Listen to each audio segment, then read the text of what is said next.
Tiens, à propos des prisons, de la radicalisation dans les prisons, je ne sais pas si cet homme a été radicalisé dans les prisons, mais je voudrais que nous appelions Pierre Botton, qui, se bat pour nous alerter, président de l'association Ensemble contre la récidive, ancien détenu lui-même. Pierre Botton, bonjour. Bonjour. Bonjour Pierre. On manque encore de précisions concernant cet homme qui a tué les deux policiers de Magnanville. Mais la radicalisation dans les prisons, vous connaissez cela par cœur, Pierre. Oui. D'abord, franchement, c'est dramatique. C'est des gens de force de l'ordre, chez eux, à l'arme blanche, des gens qui essayent de nous protéger aujourd'hui dans un climat incroyable. Les forces de l'ordre font un travail incroyable, mais je suis obligé de dire que les politiques sont totalement inconscients. Totalement inconscients. Voilà quelqu'un qui aurait fait un séjour en prison pour radicalisation et qu'on laisse ressortir.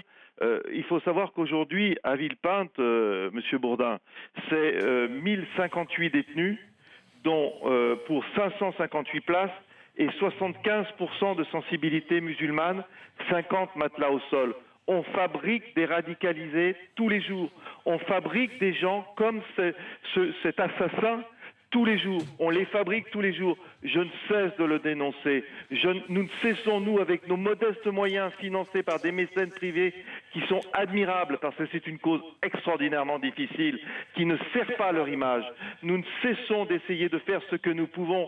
Mais il y a 18 000 détenus à traiter seulement dans l'Île-de-France. Voilà l'étendue devant quoi nous sommes. Voilà l'étendue devant quoi nous sommes. Et tout le monde est sourd. Personne n'écoute rien. Ça fait plus de 3 ans depuis Mohamed Merah que nous cessons de le répéter, nous, les magistrats, les gens qui connaissent la prison, et rien n'est fait. Et c'est dramatique. Aujourd'hui, c'est un couple de gens des forces de l'ordre qui sont là pour nous protéger, qui sont victimes de cela. Il faudra combien d'attentats pour réagir? On va avoir les mêmes images, Monsieur Bourdin, les mêmes images, les politiques qui vont venir, les défiler, les regretter, dire que les forces de l'ordre sont extraordinaires, et pendant ce temps, dans les prisons, l'état d'esprit est le même. Vous avez vu que lorsque Abdel Salam est arrivé à Fleury, il a été applaudi. Il a été applaudi. Est-ce que ça ne suffit pas comme message pour les politiques pour dire l'état dans lequel nous sommes, il a été applaudi? Les gens qui l'ont applaudi, Monsieur Bourdin, sont des gens qui sont susceptibles de commettre les mêmes actes. Vous savez, on est désespérés, nous, dans notre association. Je vous le dis franchement, nous sommes désespérés. On a l'impression que nous sommes une goutte d'eau, que nous essayons de faire ce que nous pouvons, mais on ne peut pas le faire avec des moyens de mécènes privés. C'est impossible.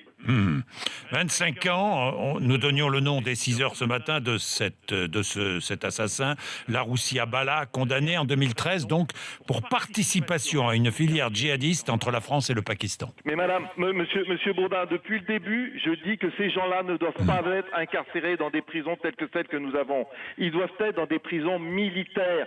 Ces gens sont en guerre. Ils sont en guerre. On les fait garder par des surveillants de prison qui ne sont pas armés, qui ne sont pas formés. Il y a des tas de choses qu'aujourd'hui on ne dit pas. Est-ce que vous savez que deux surveillants à Arles, aujourd'hui dans la prison d'Arles, ne parlaient qu'arabe aux détenus et refusaient de serrer la main des femmes? Aujourd'hui, le Daesh est en train d'infiltrer même le système pénitentiaire.